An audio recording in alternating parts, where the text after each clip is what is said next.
Bonjour Pascal. Bonjour Antoine et bonjour à tous. Bonjour à tous.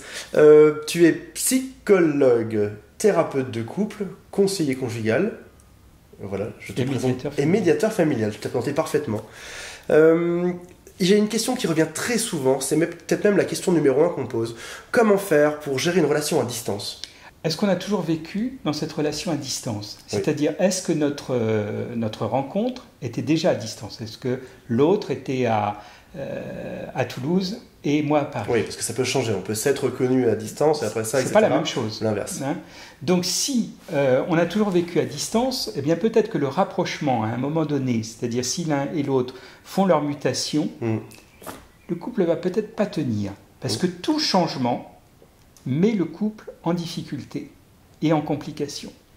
Donc, garder cette distance, ça permet à la fois d'être toujours en éveil, c'est-à-dire de toujours être à la fois un peu intrigué par ce que peut faire l'autre sans nous, et puis de comment est-ce que nous, on vit sans lui. Donc, ça, c'est intéressant à la fois pour le couple et pour la stimulation de l'amour.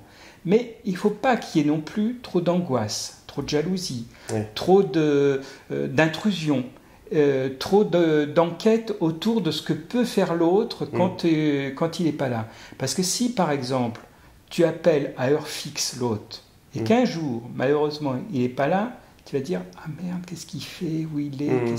Qu'est-ce que… » Et donc là, ça va faire un petit scénario dans ta tête. Là, c'est pas très bon. Comment est-ce qu'on fait pour rassurer les jaloux ? Je pense que c'est la jalousie à distance, c'est un des principaux facteurs de rupture. Comment est-ce qu'on fait pour rassurer l'autre ? Est-ce que c'est dans le fait de créer par exemple des routines ? Je sais pas, chaque jour à 19h pile, on va s'appeler une demi-heure.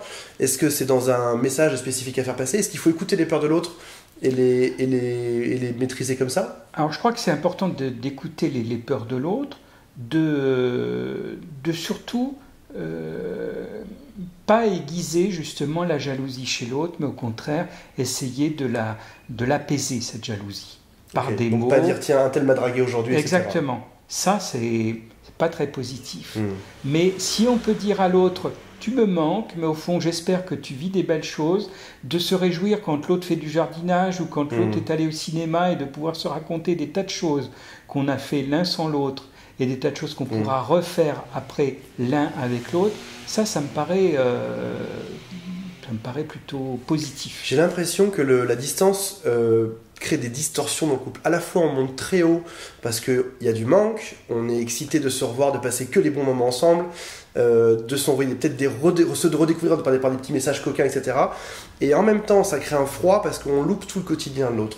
Complètement, t'as raison. Et comment finalement supporter ça Comment faire pour que ces distorsions ne deviennent pas quelque chose de destructeur, quelque chose qui est beau à un moment donné, dur en même temps, ne vienne pas détruire le couple. Est-ce qu'il faut peut-être se fixer un objectif commun pour aller plus loin que la distance ?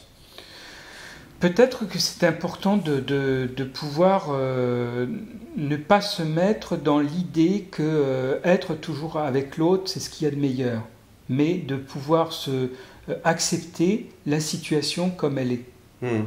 Et plus tu acceptes la situation comme elle est en te disant qu'au fond, quand il n'est pas là, l'autre te manque, mais qu'en même temps, tu n'es pas dans le désespoir. Ce qui est la pire des choses, à mon sens, c'est quand l'autre est à Toulouse ou à Marseille ou je ne sais où, ou à Papette, c'est de vivre que dans le manque et dans l'attente.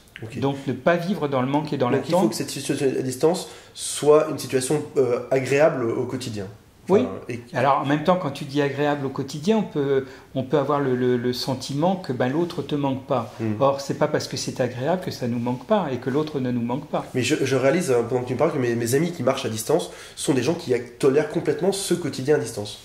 Versus ceux où ça craque, c'est souvent ceux qui n'aiment pas cette distance et qui se projettent, qui ont des frustrations et des manques par rapport à ça. Oui, puis s'ils sont par exemple à Toulouse ou à Marseille, ils ne vont pas s'intégrer ni à Toulouse ni à Marseille parce qu'ils vont se dire ils vont ne faire qu'attendre l'autre.